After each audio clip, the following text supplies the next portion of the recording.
શ્રી કૃષ્ણ પરમાત્માને અર્જુનજીએ પૂછેલો પ્રશ્ન, તેષામ કે યોગ વિત્તમાહ. હે કૃષ્ણ, હે ભગવાન,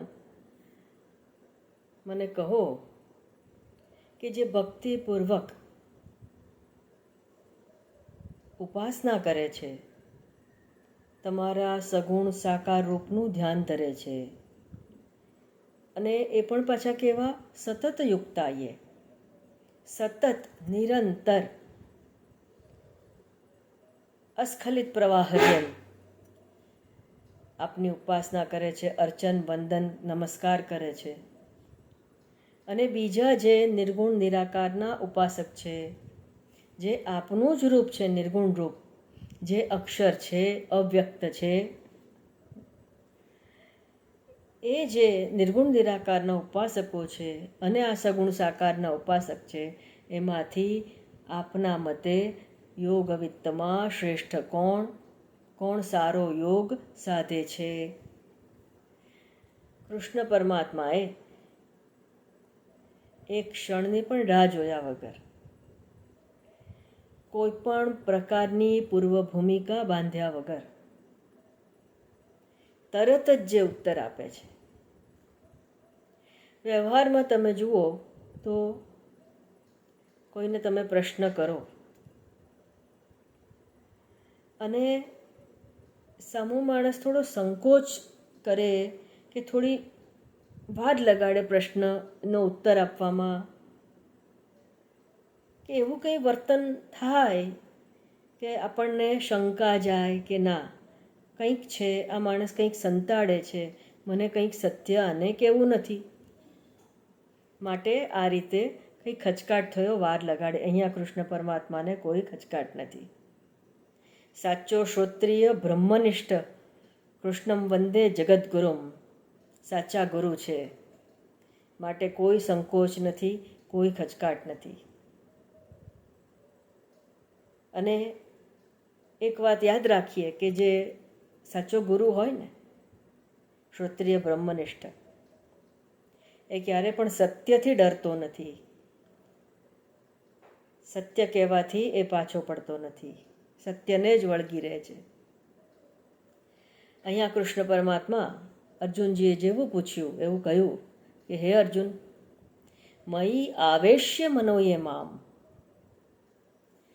મારી અંદર દ્રઢ શ્રદ્ધા રાખવાવાળા એ મારા ભક્તો નિત્યયુક્તા ઉપાસતે શ્રદ્ધયા પરયોપેતાહ તે મે યુક્ત તમામતાહ. બસ કહી દીધું કે જે પહેલા પ્રકારના જે તે મારા ભક્તો ગણાવ્યા, જે સગુણ સાકારની ઉપાસના કરે છે, એ કેવા છે? મયી આવેશ્ય. 11મા અધ્યાયના છેલ્લા શ્લોકમાં છેલ્લા પદમાં શું કહ્યું? યસ્સ મામેતિ પાંડવ, તે મને પામે છે. અને આપણે કોને પામવા માટે નીકળ્યા છીએ? કોને પામવું છે? એ પરમાત્માને જ. અર્જુનજીને જેને પામવું હતું એ જ આપણને પામવું છે. આપણને પણ એ બ્રાહ્મી સ્થિતિ જોઈએ છે. કઈ બ્રાહ્મી સ્થિતિ? જેની વાત બીજા અધ્યાયમાં કરી. બીજા અધ્યાયમાં નિર્ગુણ નિરાકારના બધા જ લક્ષણનું વર્ણન થઈ ગયું છે. છેલ્લે છેક અંતિમ જે સ્થિતિ જે છે, બ્રાહ્મી સ્થિતિ છે, એની પણ કૃષ્ણ પરમાત્માએ વાત કરી. એશામ બ્રાહ્મી સ્થિતિ પાર્થ નૈનામ પ્રાપ્ય વિમુહ્યતિ સ્થિત્વા સ્યામંતકાલેપી બ્રહ્મ નિર્વાણ મૃચ્યતિ. આટલા સુધી કહી દીધું કૃષ્ણ પરમાત્માએ. અને અર્જુનજી કૃષ્ણ ભગવાનથી કેટલા દૂર હતા? અતિશય નજીક, સાનિધ્યમાં હતા, ગુરુના સાક્ષાત સાનિધ્યમાં હતા, પ્રત્યક્ષ સાનિધ્યમાં હતા, અને જ્ઞાન પ્રાપ્ત કરતા હતા. અને નક્કી જ અર્જુનજી ઉત્તમ અધિકારી જ છે. જો ઉત્તમ અધિકારી ન હોત તો બીજા જ અધ્યાયમાં આટલું ઉત્કૃષ્ટ છે અંતિમ જ્ઞાન, બ્રહ્મ તત્વનું જ્ઞાન કૃષ્ણ પરમાત્માએ ન આપ્યું હોત. બીજા અધ્યાયમાં આ કહી દીધું, એનો જ અર્થ એ છે કે અર્જુનજી ઉત્તમ અધિકારી હતા. તે છતાં પણ, ભલે આપણે ઉત્તમ અધિકારી હોઈએ, તે છતાં પણ ભક્તિ જ્યાં સુધી ન કરો, જ્ઞાન તો લઈ લીધું, આ તો જ્ઞાનનું શ્રવણ કર્યું છે, આ શ્રવણને આત્મસાત કરવાનું છે, પચાવવાનું છે. જેવી રીતે ગાયને તમે ઘાસ ખવડાવો છો તો એ પૂડો આખો ગળી જાય છે, અહીંયા પેટમાં નાખી દે છે. પછી શાંતિથી બેસીને થોડા કલાક પછી શાંતિથી બેસીને એ જે ગળેલો પૂડો છે એને પાછો કાઢે છે, ઉપર લાવે છે. એ કુદરતી રચના જ એવી છે. અને પછી એને ચાવે છે. એ ઘાસને ગાય ક્યાં સુધી ચાવે છે?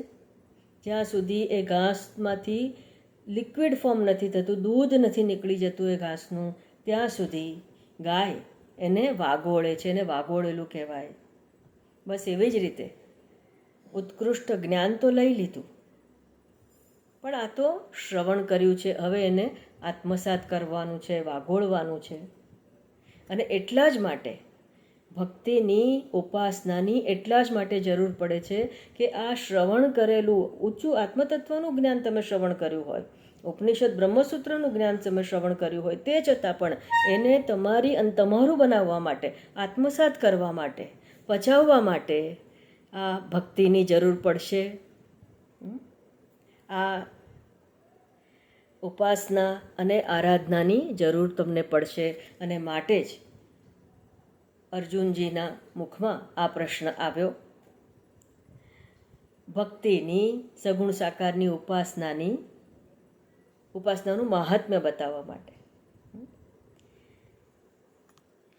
માટે બ્રહ્મવિદ્યાના, વેદાંતના દરેક સાધકે આજથી સમજી જાઓ, પામવાનું છે નિર્ગુણ નિરાકારને, બરાબર છે,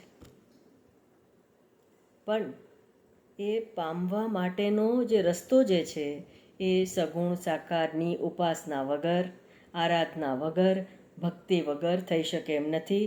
નહીં તો કૃષ્ણ પરમાત્માએ જવાબ ન આપ્યો હોત. કૃષ્ણ પરમાત્માએ એવું કહ્યું હોત કે બ્રાહ્મી સ્થિતિની વાત તો મેં કરી છે હે અર્જુન, હવે આ બધાની તારે શું જરૂર છે? નહીં. ગુરુએ આપેલું જ્ઞાન દ્રઢ કરવા માટે આની ખૂબ જરૂર છે. તો હવે આપણે પણ જાણી લઈએ કે કૃષ્ણ પરમાત્મા કઈ રીતે આપણે ભક્તિ કરીએ એ ઈચ્છે છે. ઈશ્વર જે રીતે આપણને ભક્તિ કરવા કહે છે, આપણા અહોભાગ્ય કે અહીંયા ઈશ્વરે પોતે જ ભક્તિ કેવી રીતે કરવી એનો માર્ગ બતાવ્યો છે, એની રીત બતાવી છે, પદ્ધતિ બતાવી દીધી છે. કૃષ્ણ પરમાત્માએ સ્વયં શું કહ્યું છે? મયી આવેશ્ય મનોયે મામ, મારામાં આવેગ અને આવેશથી પ્રવેશીને જે ભક્તિ કરે છે, કહેવાનું તાત્પર્ય સંપૂર્ણપણે મારા સિવાય કોઈનો જ વિચાર કરતો નથી. ઘણીવાર આપણે અમુક લોકોને જોતા હોઈએ છીએ કે આ વ્યક્તિને કેવું આમ આવેગ આવી ગયો છે, આવેશ આવી ગયો છે, આ જ કર્યા કરે છે. ખૂબ સાદા શબ્દોમાં કહીએ તો ધૂન લાગી ગઈ છે. જેવી રીતે કોઈ વૈજ્ઞાનિક હોય, એને ધૂન લાગી હોય છે. જ્યાં સુધી જેની શોધ કરવા માટે એણે પ્રયોગ, એક્સપેરિમેન્ટ શરૂ કર્યો હોય, એ પૂરો ન થાય ત્યાં સુધી એને મૂકતો નથી. બસ એવી જ રીતે જ્યાં સુધી બીજા અધ્યાયમાં કહેલી એ બ્રાહ્મી સ્થિતિને તમે પ્રાપ્ત ન કરો ત્યાં સુધી તમારે આ સગુણ સાકારની ઉપાસના કરવી જ રહેશે. કૃષ્ણ પરમાત્માએ સ્વયં કહ્યું છે. તો કેવી રીતે કરવાની? અમે પણ તૈયાર છીએ. મહી આવેશ્ય, બસ એક નક્કી કરી લો, એક ધૂન લગાડી દો. મનોયે મામ, મારી અંદર મન મૂકી દે છે.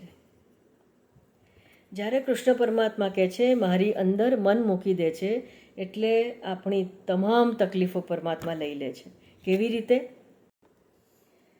તો બીજા અધ્યાયને યાદ કરી લઈએ. સ્થિતપ્રજ્ઞના લક્ષણમાં મનને શું કહ્યું છે? પ્રજહાતિ યદા કામાન સર્વાન પાર્થ મનોગતાન. બધી કામનાઓ રહેલી છે ક્યાં? તો કે મનોગતાન, મનમાં રહી છે. અને અહીંયા કૃષ્ણ પરમાત્માએ શું કહ્યું? મયી આવેશ્ય મનોયે મામ, જે મન જે છે એને મારામાં તું લગાડી દે. ખબર પડી કેટલી નાની વાતમાં મોટી વાત કરી દીધી. એક જ છે કે મન મારામાં લગાડી દે, પણ થાય છે શું ખબર છે? મનની અંદર શું છે? મનની અંદર વાસનાઓ, કામનાઓ છે. મન કાર્બન પેપર જેવું છે. જે પણ વાસના, કામના ભોગવીએ છીએ એ ત્યાં સ્ટોર તો થાય છે, પણ છાપ પણ પડી જાય છે. હવે જ્યારે આપણે પરમાત્માનું નામ લઈએ છીએ, પરમાત્માના દર્શન કરીએ છીએ, સાંભળીએ છીએ તો પણ એમના ભજન સાંભળીએ છીએ, એમના ગુણાનુવાદ સાંભળીએ છીએ, હાથથી એમની પૂજા કરીએ છીએ, અર્ચન કરીએ છીએ, ચાલીને એમના મંદિરે જઈએ છીએ, ત્યારે થાય છે શું? મનની અંદર, મન જે કાર્બન પેપર છે એની અંદર છાપ કોની પડતી જાય છે? છાપ ભગવાનની પડી જાય છે. અને એ છાપ પડ્યા પછી પરમાત્મા શું કરે છે? મન તું મને આપી દે. મન જો પરમાત્માને આપી દીધું તો ઈશ્વર તો કેવો છે? ઈશ્વર કેવો છે ખબર છે? અકામ છે, સર્વકામ છે, આત્મકામ છે, આપ્તકામ છે, નિષ્કામ છે. પરમાત્મામાં કોઈ પણ કામના નથી, કોઈ વાસના નથી. પૂર્ણ આનંદ સ્વરૂપ છે. એટલે થાય છે શું? મન જેવું આપણે ભગવાનમાં આપી દીધું, આપણે કેવા થઈ ગયા? આપણે વાસના રહિત થઈ ગયા, શાંત થઈ ગયા.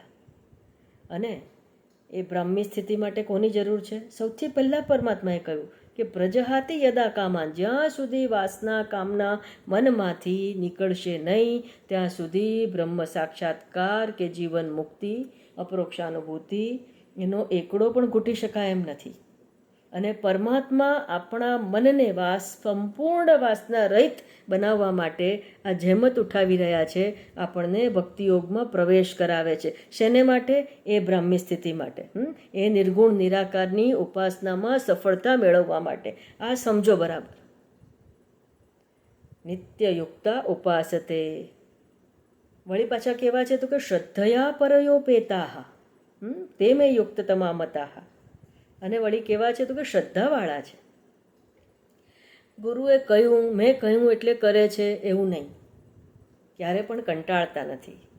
શ્રદ્ધયા પરમ શ્રદ્ધાવાળા, એ પર પરમાત્મામાં શ્રદ્ધાવાળા એ જે છે તે મેં યુક્ત તમામતાહ. તો આજથી આપણે યુક્તતમ થઈ જઈએ, નક્કી કરી લઈએ એ એક જ પરમાત્મામાં હવે મન લગાડી દો.